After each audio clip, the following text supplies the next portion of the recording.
Hey guys, welcome to Triple C. I'm Chua, and today we are going to make some Pannacotta pie, and this is so good. It is so refreshing. So this is how we make Pannacotta pie. Now we're going to start with our pie crust, and this is a no-bake pie crust, so we're going to use this cookie. And now we're going to mash it. So after you get something like this, you want to put in your melted butter. And if you guys don't like to use melted butter, you guys can change it with some orange juice and it will work as well. And you want it to be damp, not wet, not dry, but damp. So when you touch it with your finger, you can actually press it, but it's not going to stick to your finger. And that is when you know that you just put the right amount of liquid.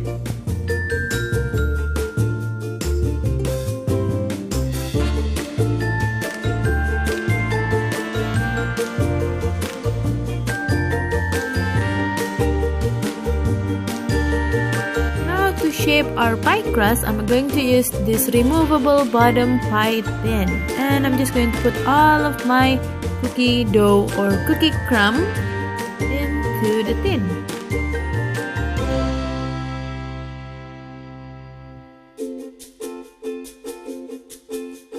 And now you can press it with your hand, and you want to press it really well.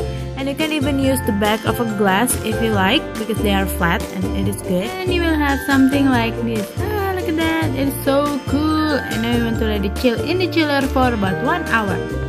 Now we're going to make our panna cotta, and here I have some granulated gelatin, and I'm just going to soak it into the water. So you want to put it into the water, and it's not going to dissolve. And at this moment, it will smell a little bit weird, but don't worry about that. And you want to mix it a little bit and make sure all of the gelatin is already soaked with the water. And it will not dissolve, but you just want to let it sit until all of the water is gone. Now I'm going to put in my sugar into the milk. So here I'm just using milk, but if you guys want it to be extra creamy, you guys can put some cream. So you want to put half of the milk plus half of the cream. And then put in a little bit of vanilla extract or any flavor that you like. And then you want to mix it until all of the sugar have been dissolved, and you want to let it simmer. You guys don't want it to be boiling, you guys just want it to have a little simmer. So you should have small bubbles. And then you want to mix it for about 2 minutes until it is not hot but it is still warm.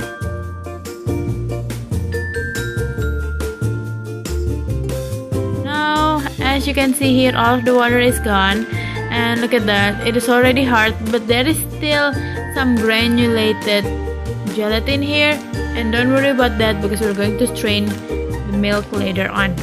And now you want to put in the gelatin into the warm milk, and make sure that it is warm, because if not, the gelatin is not going to dissolve. And then you want to mix it until all of the gelatin have been dissolved. And sometimes there is still lumps of the gelatin, and don't worry about that. Yes, you guys can just strain it like what I'm doing right now, because it's not going to taste that good when you're eating this silky, smooth panna cotta and there is lumps of gelatin.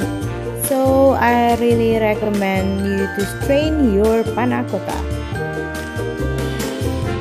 So I did a little mistake here. I forgot to dust a little bit of the crust.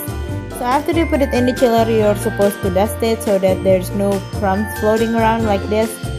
But I forgot. So yeah, I have little crumb floating around, and it actually looks nice for me. But if you guys want it to be like very clean, you guys should dust it a little bit after it is out of the chiller.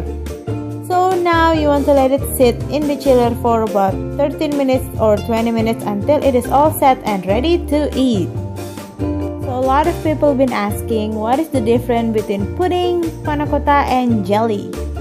Well, I have to say that the difference is jelly is not as solid as pudding, but not as squishy as jelly.